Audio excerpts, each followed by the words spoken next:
The camera is a cruel, unblinking eye. It catches everything. For Meghan Markle, it caught a single, glistening tear at a high-profile charity event. She was expected to be radiant, but instead she looked fragile. The perfect smile faltered, and for a split second the mask slipped. The world saw not a duchess, but a woman on the edge. Flashbulbs popped, capturing the image that would soon be everywhere. A single tear, a universe of meaning. The carefully constructed facade of Californian bliss seemed to crumble in that one tiny droplet. Prince Harry stood beside her, tense and distant. Headlines screamed about his past, scandals weaponized against him. He tried to play the part of the supportive husband, but his gestures looked stiff, awkward. This was the public performance of a couple under immense private pressure. The Sussexes had built their new life on a narrative of strength and escape, but this scene told a different story, one of isolation and regret. The ghosts of the past had followed them across the Atlantic. The pressures they sought to leave behind had simply mutated. The world watched, captivated. This was better than any scripted drama. Meghan's emotional fragility and Harry's simmering scandal collided in a perfect storm. The carefully curated image of the power couple was fracturing before our eyes. Were these the first visible cracks in their united front, or was this a calculated display? Another move in their ongoing chess game with the media? The questions hung in the air, heavy and unanswered.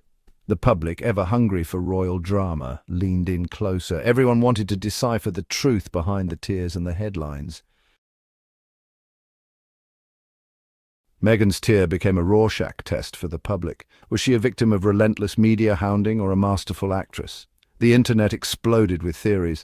Her supporters saw a woman persecuted, buckling under constant attack. Critics saw calculation, a performance for the cameras. Every detail was scrutinized, analyzed, and spun into a narrative. The truth was likely lost in the storm of speculation. Meghan was never just marrying a man, she was marrying an institution.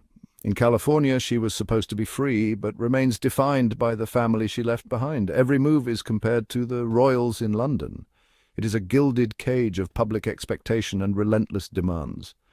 The causes for her visible strain are many. Harry's legal battles, career struggles, and the exhaustion of raising children under a microscope. The fairy tale of the American princess who saved the British prince has taken a dark turn. The unraveling is not just personal, it is profoundly public. Lightness you're describing, Harry, is called being high. I mean, it brings new meaning to your highness. Exactly. I think that this is a dangerous That's his conversation. new nickname, Your Highness. So imagine this. You're a global icon, you've got the title, the platform, and a golden ticket to the most exclusive club in the world, royalty. And yet, somehow, your second shot at building a lifestyle brand fizzles out like a flat glass of overpriced rosé.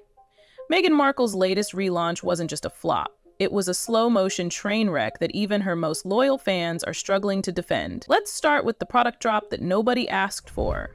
Meghan's brand, American Duchess, goes rustic Pinterest, tried to spin up excitement with a fresh batch of luxury fruit spreads, floral sprinkle jars, and a new rose launch. But the whole thing reeked of marketing desperation. She claimed everything sold out in minutes. Reality, not even close. People who were there, live, refreshing the page, said items were marked sold out the second the store opened. Not gradually over time, not even with a rush of customers, just poof, gone. Like someone hit a button and decided scarcity equals hype, which might have worked, maybe, the first time, but not anymore.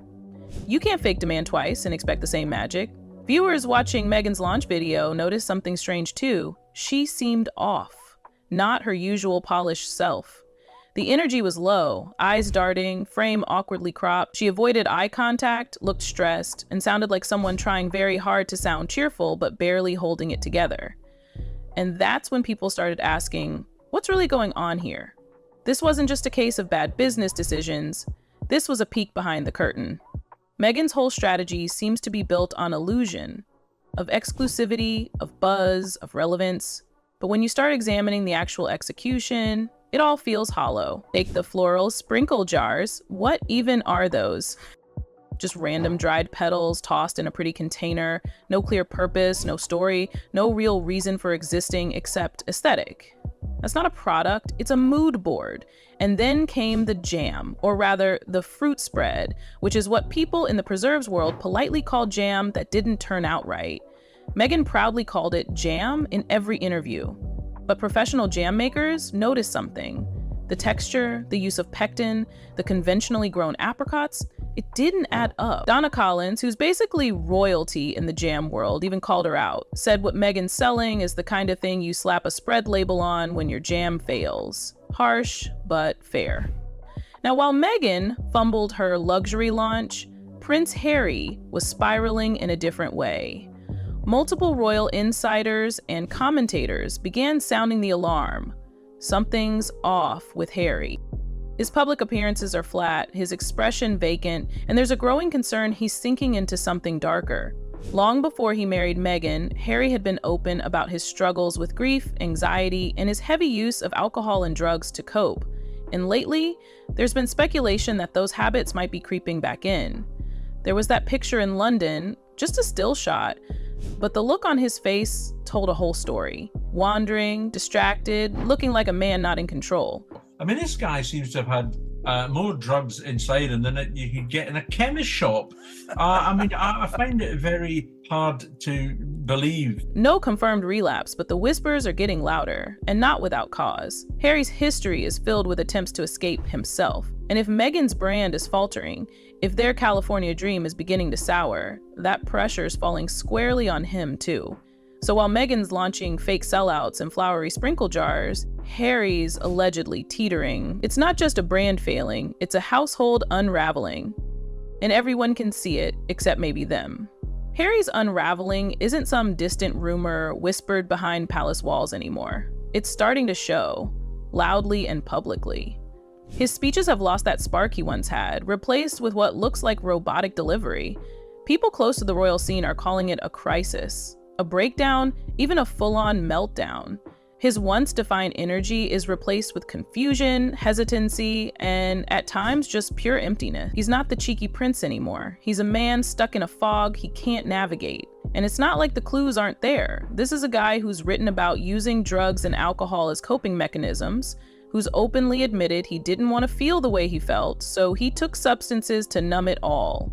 He described himself as someone trying to feel something, anything, just to escape the weight of his own mind.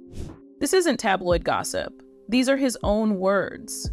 And now, his demeanor is starting to mirror that inner chaos again.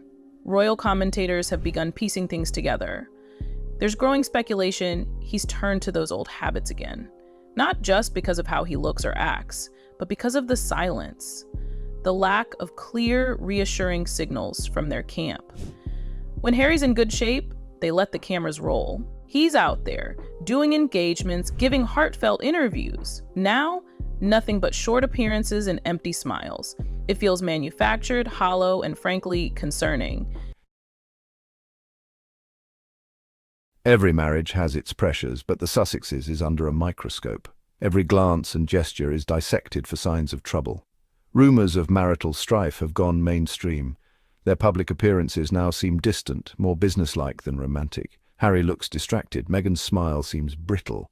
Body language experts point to a growing emotional chasm. The act of leaving the royal family was a massive gamble. Now the question is whether their marriage can withstand the siege. And behind all of this is Meghan, not in the tabloidy villain sense, but in a more subtle, unsettling way. Her business moves feel erratic. One week she's vowing to stop the fake sellout strategy because it's unfair to customers. The next, she's doing it again. First she says nothing new will launch this year, then bam, another drop with zero explanation.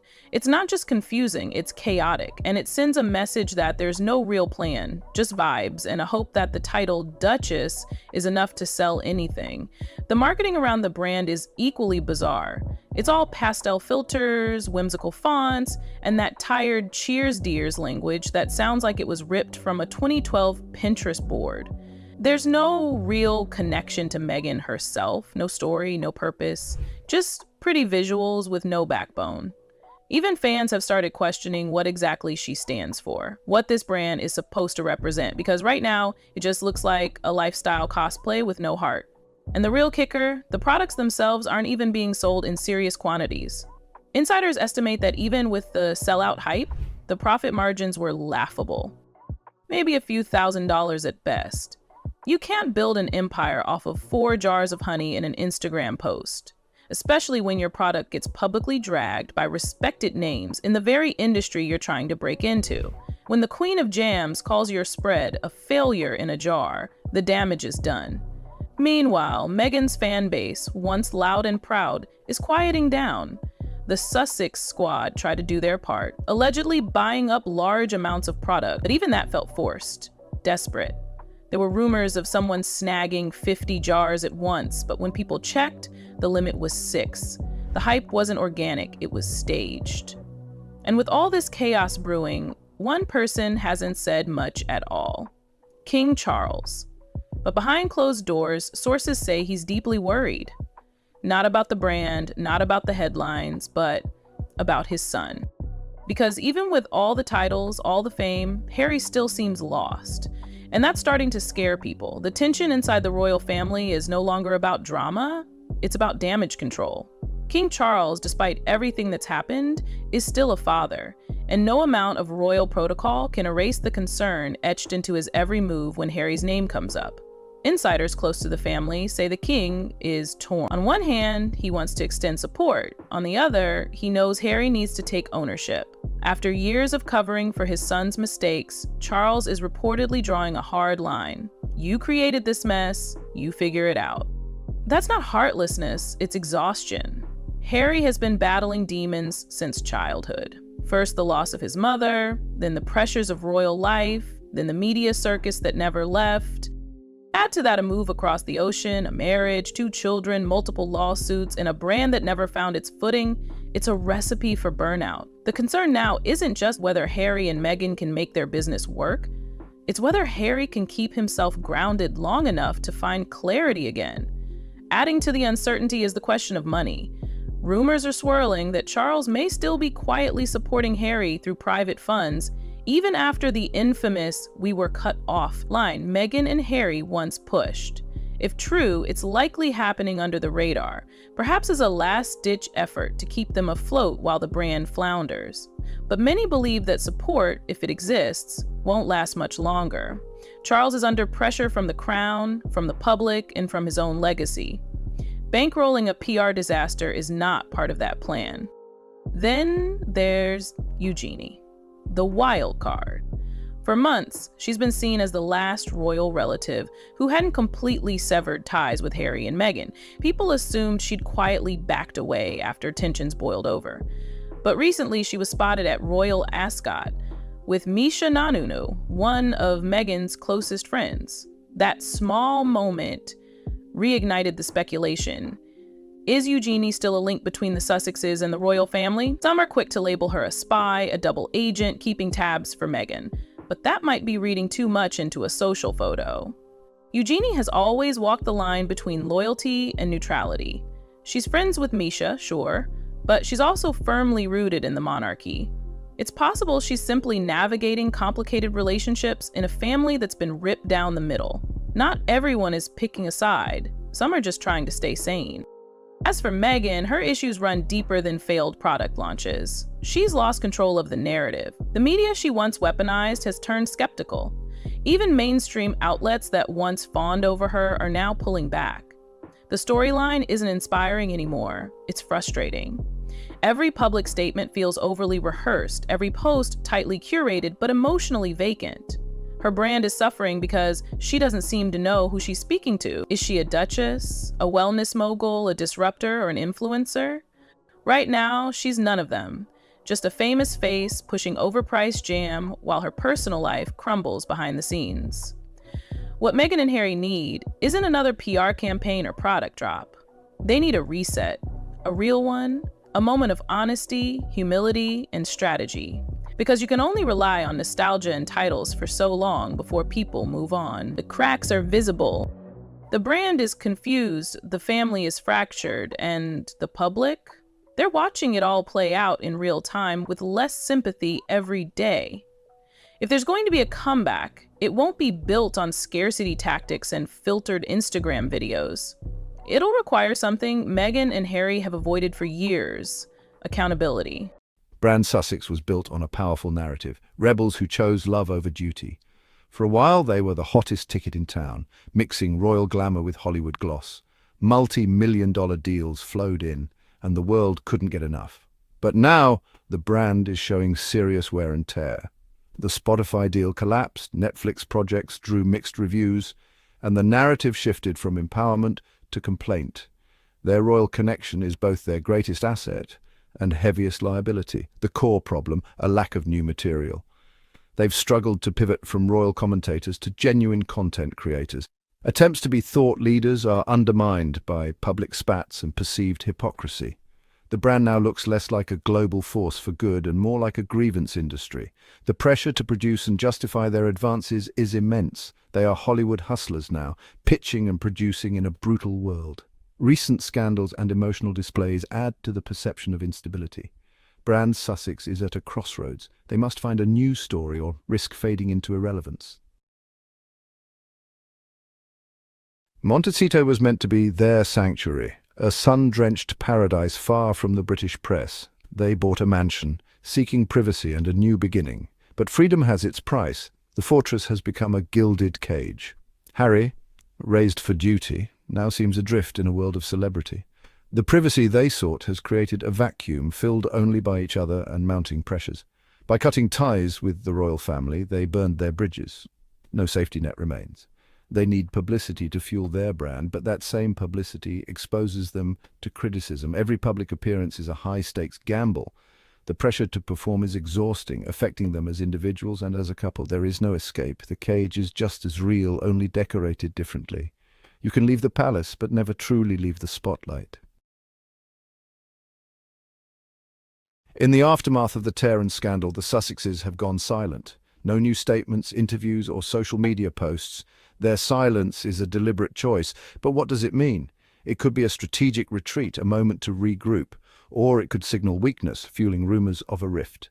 In the information vacuum, speculation thrives. Their silence on their marriage only intensifies the narrative of crisis. The world waits, not for their next project, but to see if they will survive. Their next move will define not just their brand, but the rest of their lives.